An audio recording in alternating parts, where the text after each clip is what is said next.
नमस्कार दोस्तों, आप सभी का आपके अपने YouTube चैनल जीएस दरबार में हार्दिक स्वागत है। मेरा नाम है आशीष। दोस्तों, हम लोगों ने सिख साम्राज्य के बारे में पढ़ना शुरू किया था, जिसमें अभी तक हम लोगों ने सिखों के चौथे गुरु रामदास के बारे में पढ़ चुके हैं। आज हम लोग सिख के पांचवें गुरु गुरु अर्जुन देव के बारे में जानेंगे। तो आप सब हेडिंग डाल लें, गुरु अर्जुन देव। अगर इनके शासनकाल की बात करें तो 1581 से 1606। तो सबसे पहला पॉइंट यही बनता है कि ये सिखों के पांचवें गुरु थे। ये सिखों के पांचवें गुरु थे। बाकी ये अकबर के समकालीन थे। ये अकबर के समकालीन थे। इन्हें एक उपाधि दी गई थी, या कह सकते हो इनकी एक उपाधि थी सच्चा बादशाह, या पादशाह भी कह सकते हो। इन्हें सच्चा बादशाह या बादशाह भी कहा जाता है। अब मैंने बताया था कि पिछले वीडियो में कि राम राय ने क्या किया था, अकबर से कुछ जमीन जो है 500 बीघा लगभग में कम दाम पर ले ली थी, जिसके चलते वहां पे उन्होंने जो है चकगुरु या कह सकते हो रामदासपुर की स्थापना की थी। अब क्या करते हैं, अर्जुन देव इसी रामदास वाले क्षेत्र में या अमृतसर शहर वाले क्षेत्र में, अमृतसर में हरिमंदिर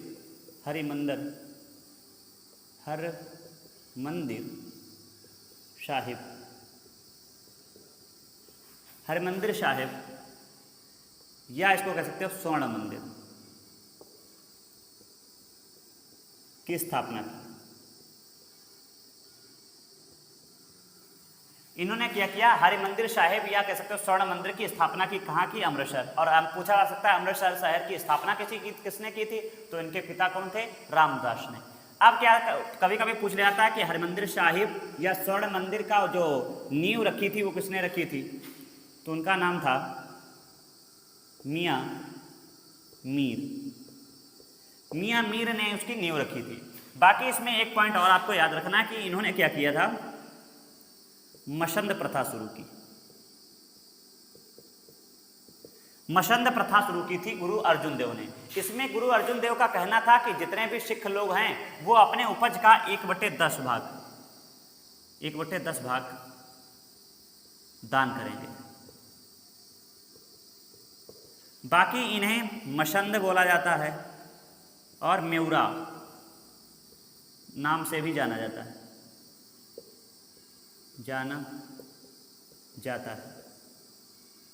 इन्हें मसंद कामा मेउरा या कैसे मसंद और मेउरा नाम से भी जाना जाता है। अब इन्होंने क्या किया था, इन्होंने जब मैंने बताया था कि ना कि जब गुरु नानक देव के बारे में पढ़ रहे थे तो मैंने बताया था कि इन्होंने आदि ग्रंथ में जो है गुरु नानक देव के उपदेशों को संकलित कराया था। तो इन्हें कुल मिलाकर 5 गुरु या 5 सिख गुरु व 18 हिंदू संतों के उपदेशों को आदि ग्रंथ में संकलित कराया।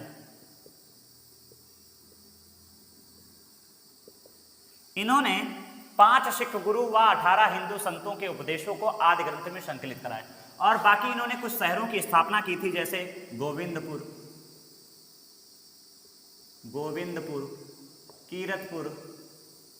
कीरतपुर और कौन से शहर की? तारनतार शहर की स्थापना की। ये इनके प्रमुख कार्य हैं। अब देखो क्या था, अब लगभग समय आता है 1606 का। अब क्या होता है, 1605 में अकबर की मृत्यु हो गई। क्यों हो गई, तो उसके पीछे कारण है कि उनका जो पुत्र था जिसका नाम था खुर्रम या कह सकते हो जहांगीर, वो बहुत ही विद्रोही पुत्र था। इसलिए अकबर ने क्या किया था, अपना उत्तराधिकारी खुर्रम के पुत्र खुसरो को घोषित किया था। अब खुसरो जो है जब जैसे ही अकबर की मृत्यु हुई तो जो है खुसरो गद्दी पे बैठ गया, लेकिन बैठना कौन चाहता था? खुर्रम मतलब जहांगीर। जिसके चलते जहांगीर ने खुसरो पर आक्रमण कर दिया, अपने पुत्र पे ही समझो आक्रमण कर दिया। अब क्या करते हैं, खुसरो जो है मदद लेते हैं अर्जुन देव की। खुसरो ने अर्जुन देव की मदद ली, अर्जुन देव ने इनकी मदद की, जिसके चलते फिर जहांगीर ने क्या कर दिया, अर्जुन देव पर आक्रमण कराकर क्या कर दिया, अर्जुन देव को, या इन्हें लिखो, इन्हें जहांगीर द्वारा घोर यातना के बाद 1606 में मृत्युदंड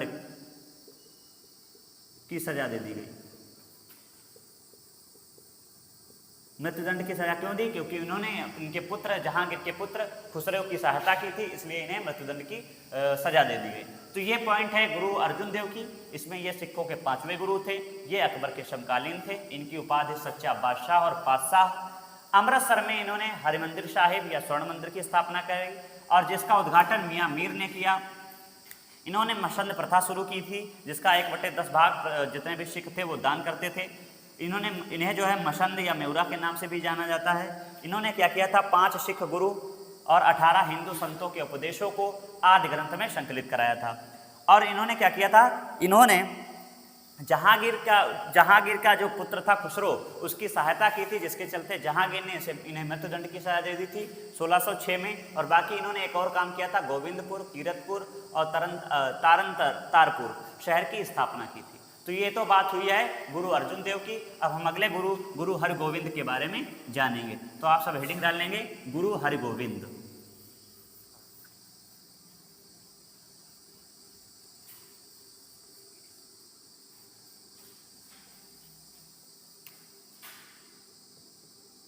गुरु हरगोविंद।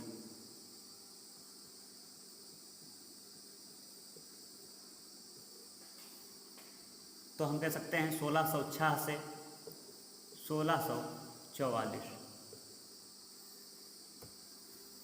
अब देखो, गुरु हरगोविंद ने, इनको पता था कि हमारे पिता की हत्या कर दी गई है, तो इन्होंने उसको बदला लेने के लिए जितने भी सिख साम्राज्य थे, या पहले एक पॉइंट इसमें पहले यही लिखो, ये सिखों के 6वें गुरु थे। हाँ, मैं बात कर रहा था, मैंने बताया कि अर्जुन देव की हत्या कर दी गई, तो ये इनके पुत्र थे। इन्होंने सोचा कि हम जो है अब अपने जितने भी सिख लोग हैं इनको लड़ाकू बना देंगे। तो पूछा जाता है कि सिख जात को लड़ाकू जात किसने बनाया, तो हरगोविंद ने। देखो, सिखों को लड़ाकू जाति में परिवर्तित किया। इन्होंने 2 तलवारें रखना शुरू कर दिया। तो पहली तलवार और दूसरी तलवार इस तरह के लिखेंगे। पहली तलवार का अर्थ था धार्मिक सत्ता का प्रतीक थी, और द्वितीय राज सत्ता का प्रतीक।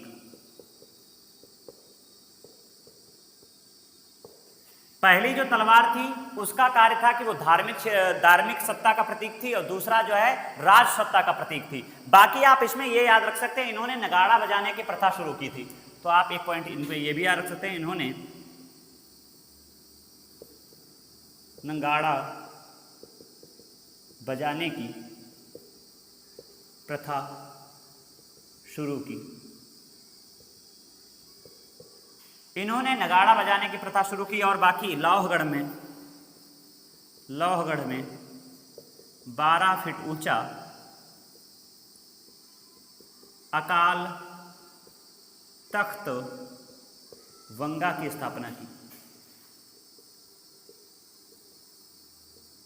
इन्होंने क्या किया, लौहगढ़ में 12 फीट ऊंचा अकाल तख्त वंगा की स्थापना की। बाकी इसमें एक पॉइंट और आप याद रख सकते हैं कि इन्होंने क्या किया था, इन्होंने अमृतसर में किलाबंदी कराई। और बाकी एक इनका महत्वपूर्ण कार्य था कि इन्होंने कश्मीर में कीरतपुर शहर की स्थापना कराई। शायद मैंने अर्जुन देव में कीरतपुर लिखवा दिया है, तो वहां पे कीरतपुर नहीं, वहां पे करतारपुर कर लेना, करतारपुर, करतारपुर कर लेना वहां पे। तो इसमें बस इतना ही याद रखना है। और एक पॉइंट और हरगोविंद में याद रखना है, क्या था कि जब अर्जुन देव की हत्या की गई थी तो उस समय जो जुर्माना लगाया गया था सिखों पे 2.5 लाख रुपये, 2.5 लाख रुपये। तो अब क्या हुआ, 2.5 लाख रुपये इन्होंने हरगोविंद ने दिया नहीं, तो इन्हें जो है लगभग में 2 वर्ष जेल में रखा गया, 2 वर्ष जेल में रखा गया। परंतु थोड़े दिन में छोड़ दिया गया था और लगभग में 1644 में इनकी मृत्यु हो गई। तो इसमें बस ये याद रखना है कि ये जो है हरगोविंद साहब, ये जो है 6वें गुरु थे। ये सिखों को लड़ाकू जात में परिवर्तित कर दिया और क्या धारण करना शुरू करा दिया था, छत्र, शस्त्र और बाज, ये धारण करना शुरू कर दिया। और बाकी ये जो है अपने पास 2 तलवार रखते थे। पहली तलवार जो है धार्मिक सत्ता का प्रतीक थी और दूसरी तलवार राज सत्ता का प्रतीक थी। इन्होंने नगाड़ा बजाने की प्रथा शुरू की और बाकी लौहगढ़ में 12 फीट ऊंचा अकाल तख्त तवंगा की स्थापना की। इन्होंने अमृतसर शहर में क्या किया, इन्होंने किलाबंदी करवाई और इन्होंने कश्मीर में कीरतपुर शहर की स्थापना की। आप लोग जो है जो जहाँ पे अर्जुन देव लिखा है वहाँ पे हमने कीरतपुर शहर लिखवा दिया, तो उसको करतारपुर कर लेना। और बाकी इन्होंने क्या किया था, जब अर्जुन देव की हत्या करा दी थी जहांगीर ने, तो उन्होंने क्या किया था, जहांगीर ने 2.5 लाख रुपये जुर्माना रखा था, तो इन्होंने उसको दिया नहीं, तो इसके चलते इन्हें 2 साल जेल में रहना पड़ा। बाकी फिर तो इन्हें छोड़ दिया जाता है। थोड़े दिन बाद 1644 में इनकी मृत्यु हो जाती है। अब आगे हम लोग पढ़ेंगे गुरु हरराय के बारे में। तो आप सब हेडिंग डाल लें, गुरु हरराय, गुरु हरराय।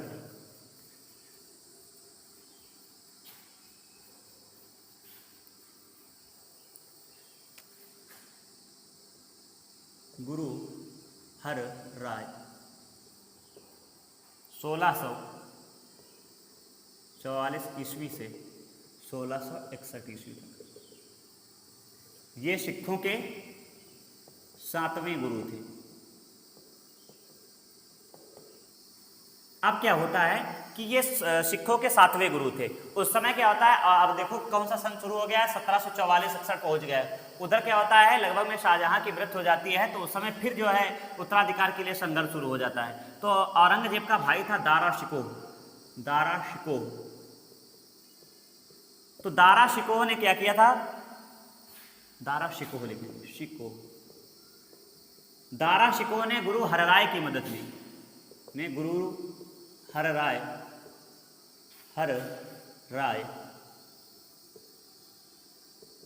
की मदद ली, जिसके चलते औरंगजेब ने क्या किया, गुरु हरराय को दरबार में बुलाया। गुरु हरराय तो नहीं गए, गुरु हरराय ने क्या किया, अपने पुत्र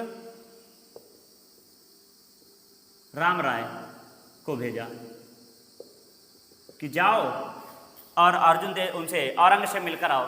अब क्या हुआ, राम राय को भेजा और राम राय जो है यहाँ से गया तो बहुत कहे हाँ पिता हम तुम्हारी बात को पहुँचाएंगे। वहाँ पे क्या हुआ, इसने क्या किया, औरंगजेब की चाटकारिता करने लगा, औरंगजेब की चाटकारिता।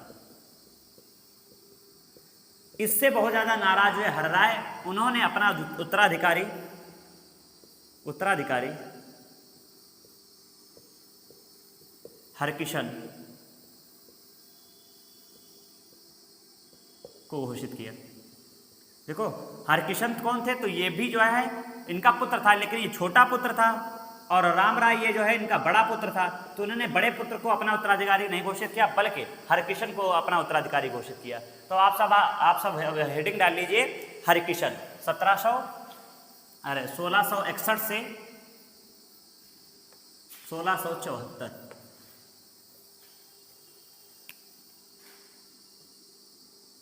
हरकिशन, गुरु हरकिशन 1661 से 1664। शायद मैंने 1674 बोल दिया था, ठीक सही कर लेना उसको, 1664। अब क्या था, ये जो है गुरु के, ये सिखों के चौथे गुरु थे, तो ये सिखों के 8वें गुरु थे। अब क्या होता है, थोड़े ही दिन बाद इनकी चेचक से मौत हो जाती है, चेचक से मृत्यु हो गई। तो जो राम राय थे, जो इनके बड़े भाई थे, राम राय ने अपनी देहरादून में गद्दी स्थापित की। इस प्रकार से आज हम लोगों ने हरिकृष्ण तक पढ़ा है कि ये 8वें सिख गुरु थे, चेचक से इनकी मृत्यु हो जाती है, और राम राय ने, इनका जो भाई था, उसने अपनी गद्दी अलग देहरादून में स्थापित कर ली। तो आज हम लोगों ने लगभग में 4 गुरुओं के बारे में पढ़ा है। आप सभी को ये वीडियो कैसा लगा है कमेंट करके ज़रूर बताएं। और बाकी गर्मी बहुत ज़्यादा है, जिसके चलते हमने जल्दी जल्दी पढ़ाने की कोशिश की है। और बाकी आप सभी को वीडियो कैसा लगा है कमेंट करके ज़रूर बताएं। धन्यवाद।